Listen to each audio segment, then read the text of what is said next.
សួស្តីអ្នកនរគ្នាមកកាន់ channel របស់ខ្ញុំបាទងាយថេចម្ដងទៀតហើយហើយវីដេអូនេះគឺជាវីដេអូដែលខ្ញុំមករៀនអំពីរបៀបនៃការដាក់រូបភាពនៅក្នុង slide បាទនេះខ្ញុំធ្វើអំពី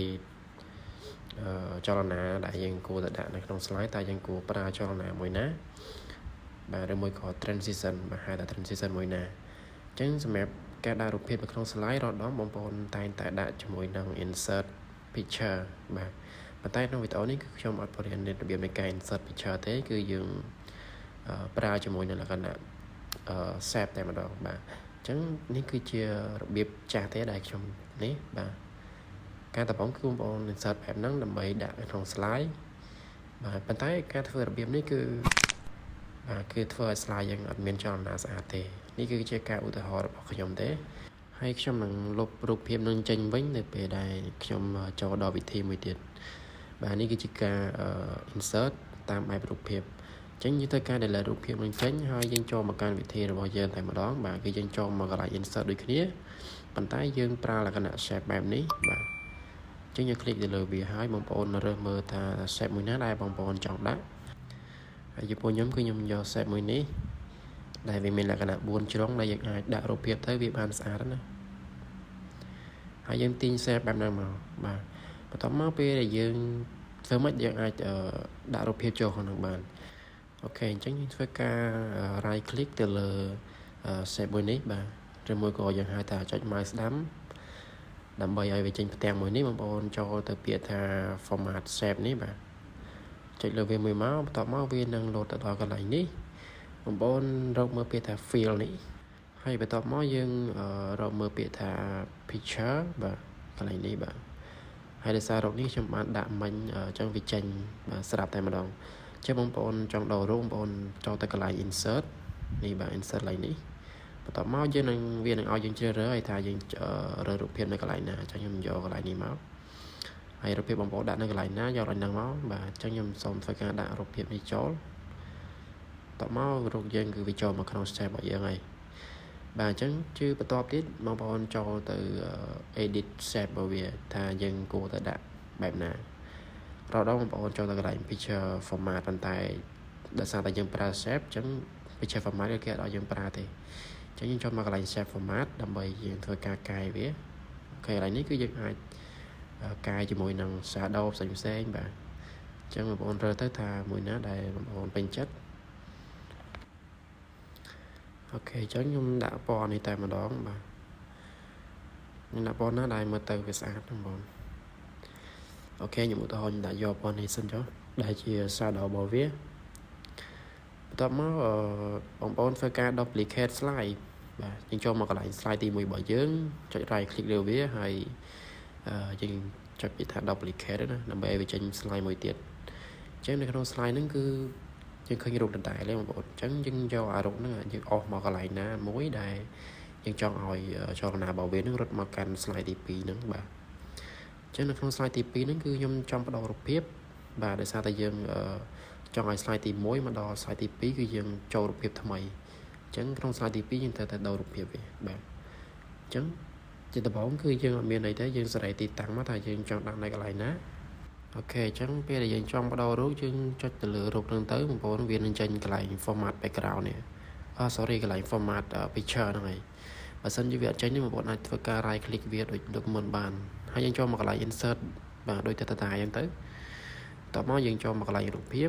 បាទអញ្ចឹងកន្លែងហ្នឹងគឺយើងដាក់រូបភាពថ្មីបងប្អូនចង់បដូរវាទៅរូបភាពមួយណាបងប្អូនដាក់រូបភាពមួយហ្នឹងទៅអូខេខ្ញុំយករូបភាពមួយនេះចុះអូខេអញ្ចឹងរូបភាពរបស់យើងគឺបានបដូរហើយបាទឃើញថា slide ទី1និង slide ទី2គឺរូបភាពខុសគ្នាហើយទីតាំងក៏ខុសគ្នាដែរអញ្ចឹងយើងចង់ដឹងថាតើយើងគួរប្រើចលនាមួយណាដើម្បីឲ្យរូបហ្នឹងវារត់មកកាន់ទីតាំងមួយហ្នឹងហើយបដូររូបភាពបានបាទអញ្ចឹងយើងធ្វើការចាក់ slide មើលតើវាចេញឬអត់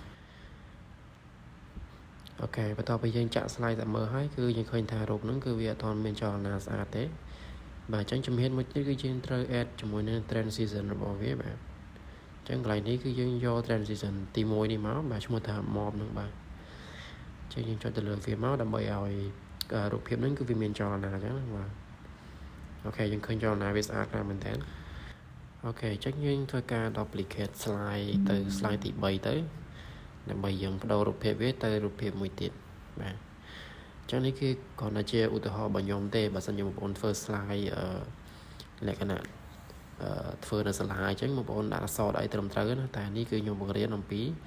របៀបនៃការផ្លាស់ប្ដូររូបទេអញ្ចឹងធម្មតានៅក្នុង slide របស់យើងដែលយើងធ្វើបទបង្ហាញគឺយើងតែងតែមានរូបឲ្យប៉ុន្តែយើងចង់លេងរូបហ្នឹងឲ្យស្អាតបាទគឺយើងធ្វើរបៀបហ្នឹងឯងបាទយើងចូលមកកន្លែង format picture ដដែលបាទrồiហើយយើងបដូររូបភាពទៅរូបភាពមួយទៀតតែបងប្អូនគឺតែទេសកម្មភាពហ្នឹងបាទចូលមកកន្លែង insert ដូចគ្នាហ្នឹងមកហើយវីដេអូនេះរៀងវែងតិចបងប្អូនដោយសារតែខ្ញុំចង់លម្អិតប្រាប់បងប្អូនខ្លាចបងប្អូនធ្វើអត់បានចឹងហើយយើងដាក់រូបភាពណាមួយទៅឥឡូវខ្ញុំរករូបភាពណាថ្មីមួយបាទខ្ញុំយករូបផ្លែឈើនេះចុះអូខេអញ្ចឹងក្នុង slide មួយនេះគឺខ្ញុំសូមប្រើក្បាច់មួយទៀតដែលយើងចង់ឲ្យរូបហ្នឹងវាចូលទៅកាន់ slide មួយទៀតហ្នឹងគឺវាបង្វិលណាបងប្អូនពេលដែលរូបហ្នឹងវាវិលហើយវាបែរមកកាន់រូបភាពថ្មីមួយទៀតណាអូខេអញ្ចឹងទីខ្ញុំនឹងប្រាប់បងប្អូនថាគេធ្វើរបៀបណាអូខេអញ្ចឹងយើងសុំ duplicate slide វាមួយទៀតសិនដើម្បីឲ្យវាបាន4 slide ណាហើយ slide នេះគឺយើងអស់រូបភាពវាមកដាក់នៅទីតាំងផ្សេងដូចគ្នាគេរកទីតាំងមើលតែកន្លែងណាដែលយើងគួរតែដាក់ណា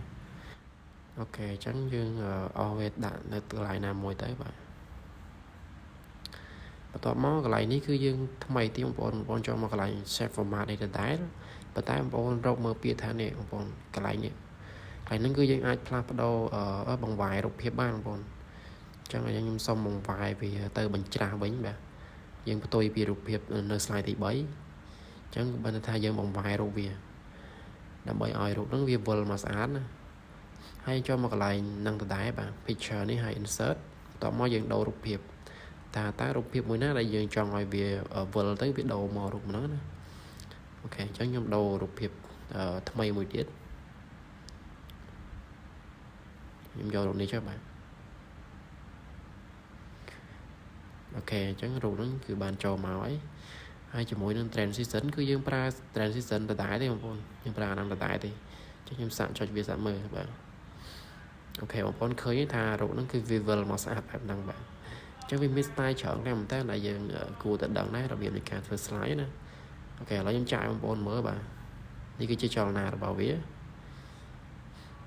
អូខេគឺថាចលនារបស់វាគឺដូចវីដេអូ 3D យ៉ាងបងប្អូនគឺលយខ្លាំងមែនតើបងប្អូនចេះធ្វើ slide គឺបាទដូចចេះធ្វើវីដេអូបាទគឺអត់មានពិបាកទេប៉ុន្តែយើងត្រូវការស្វែងយល់ដែរបាទអញ្ចឹងបងប្អូនដំណាក់កាលមួយទៀតហ្នឹងបងប្អូនចង់ add background នៅខាងក្រោយនេះបាទអញ្ចឹងគឺអត់មានពិបាកទេបងប្អូនគ្រាន់តែ click ទៅលើ background ហ្នឹងហើយបាទចុចពីថា format background ទៅបន្ទាប់មកវាចូលមកដល់កន្លែងនេះចូលមកកន្លែង picture នេះមកបងប្អូនបាទអញ្ចឹងយើងចុចបែបនេះបងប្អូនធ្វើការ insert បន្ទាប់មកបងប្អូនយកកន្លែងនេះដូចគ្នាបាទហើយយករូបភាពណាដែលបងប្អូនចង់ធ្វើជា background អូខេអញ្ចឹងខ្ញុំយករូបនេះចុះអូខេអញ្ចឹង background របស់យើងគឺបានចេញមកហើយប៉ុន្តែយើងឃើញថា background ហ្នឹងគឺវាអត់ស៊ីជាមួយនឹងរូបភាពរបស់យើងទេដោយសារតែវាដិតខ្លាំងពេកអញ្ចឹងធម្មតា background គឺគេអត់ប្រើប្រាស់វាបងឲ្យដិតខ្លាំងពេកយើងបងទៅស្រែជាមួយនឹងកន្លែងនេះបាទtransparency នេះអូខេហើយហ្នឹងគឺខ្ញុំស្រែដាក់ឲ្យវាស្អាតតិចមកបាទដើម្បីឲ្យរូបភាពរបស់យើងហ្នឹងគឺវាលេចចេញមកស្អាតអូខេដាក់ប៉ុណ្ណាបងប្អូនគេថាស្អាតដាក់ទៅបាទអញ្ចឹងចុចថា apply to all នេះមកដើម្បីឲ្យវាចូលទៅគ្រប់ slide របស់យើងបាទអញ្ចឹងគ្រប់ slide របស់យើងគឺវាមាន background ដូចគ្នាហើយបាទអូខេយើងឃើញថាវាស្អាតខ្លាំងមែនទែនហើយបងប្អូនអាចដាក់អក្សរថែមនៅក្នុង slide ហ្នឹងមកពេលបងប្អូនឡើងធ្វើបទបង្ហាញបាទអូខេចាក់ slide ស្អាតមើលទៅអូខេឃើញថាស្អាតខ្លាំងមែនទែននេះយើងបាទអញ្ចឹងរបៀបរបស់យើងគឺអត់មានអីពិបាកទេគឺមានតែប៉ុណ្ណឹងទេបងប្អូនបាទបើសិនជាបងប្អូនចូលចិត្តសូមកុំភ្លេចជួយ subscribe អ្នកមួយផងខ្ញុំនឹងបរៀនក្បាច់បាទថ្មីទៀតក្បាច់នេះគឺក្បាច់ធ្វើ slide ហ្នឹងឯងបងប្អូនមិនមែនក្បាច់អីផ្សេងណាហើយវីដេអូនេះគឺយ៉ាងវែងទេបងប្អូនបាទអញ្ចឹងយើងមាន style ច្រើនទៀតបងប្អូនដែលយើងធ្វើឲ្យរូបភាពរបស់យើងនឹងមានចលនាមកស្អាត ហើយក្បាច់នេះគឺអត់សូវមានអ្នកបរិញ្ញាទេហ្នឹងហើយអូខេអរគុណអ្នកនរគ្នា